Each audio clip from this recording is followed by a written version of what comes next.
우리 법원이 북한과 김정은 국무위원장의 손해배상 책임을 처음으로 인정한 판결이 나오면서 비슷한 줄소송이 이어질 움직임을 보이고 있습니다. 천안함 폭침과 연평도 포격 사건 피해 가족들도 소송을 준비하고 있는데 이 소송에서 이기더라도 앞으로 어떻게 배상금을 받아낼지가 관건입니다. 강희경 기자가 보도합니다. 지난 7일 법원은 북한 정부와 김정은 국무위원장이 6.25 전쟁 당시 북한에 억류돼 강제노역을 당한 국군포로들에게 2,100만 원씩 배상하라고 판결했습니다.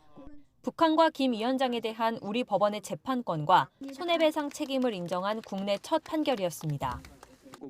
김정은이가 저지른 불법행위에 대해서 우리 법원이 재판권을 행사해서 판결을 선고할 수 있는 길을 열어놓은 이정표적인 판결을 했다.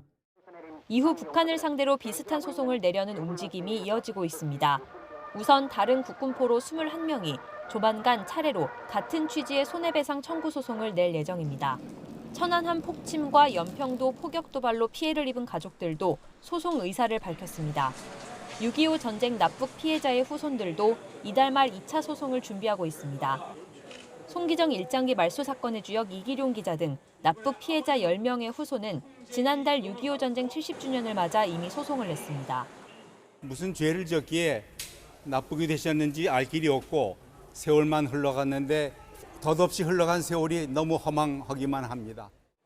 문제는 승소하더라도 북한으로부터 배상금을 어떻게 받을지입니다. 애초 국군포로들 대리인단은 국내 법원에 공탁된 조선중앙TV 저작권료 20억 원의 압류를 걸어 배상금으로 받을 계획이었습니다.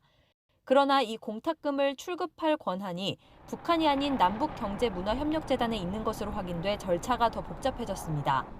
경문협은 남북저작권센터로부터 저작권료를 받아 북한에 보내오다 국제사회의 대북제재 이후 송금을 중단한 상태입니다. 따라서 제3채무자인 경문협이 북한 대신 배상할 이유가 없다고 거부할 경우 경문협이 북한에 돈을 지급할 채무가 있다는 걸 확인받아 다시 압류와 추심 절차를 거쳐야 합니다.